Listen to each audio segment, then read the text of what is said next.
আসসালামু আলাইকুম। এক গরম দিনের সকাল নবী মোহাম্মদ সাল্লাল্লাহু আলাইহি ওয়াসাল্লাম একা পথ ধরে তায়েফের উদ্দেশ্যে রওনা দিলেন। মনে আশা, হয়তো এই শহরের মানুষ আল্লাহর বাণী শুনবে ও গ্রহণ করবে।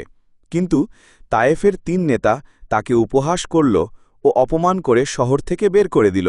শুধু তাই নয়, তারা শহরের ছেলেমেয়েদের দিয়ে তাকে পাথর মারতে বলল। নবীজির পা রক্তাক্ত হয়ে গেল, কিন্তু তিনি ধৈর্য হারালেন না। তিনি একটি বাগানে গিয়ে বসে পড়লেন। রক্ত ঝরছে পায়ে, চোখে পানি, মুখে দোয়া।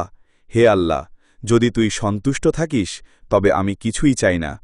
সেই সময় জিব্রাইল আলাইহি ওয়াসাল্লাম এসে প্রস্তাব দিলেন, আপনি চাইলে আমি এই তায়েফ শহর ২ পাহাড়ের মাঝে চেপে ধ্বংস করে দেব। কিন্তু নবীজি সাল্লাল্লাহু আলাইহি ওয়াসাল্লাম বললেন, না, আমি চাই একদিন এদের সন্তানরা ইসলাম গ্রহণ করুক। বছরের পর বছর পরে সত্যিই তায়েফবাসীরা মুসলিম হয়। নবীজির সেই দোয়া কবুল হয়। এই ঘটনা আমাদের শেখায়, ধৈর্য, ক্ষমা এবং ভালোবাসা দিয়ে দুনিয়াকে জয় করা যায়। ভিডিওটি ভালো লাগলে লাইক ও শেয়ার করুন এবং সাবস্ক্রাইব করে আমাদের পাশে থাকুন।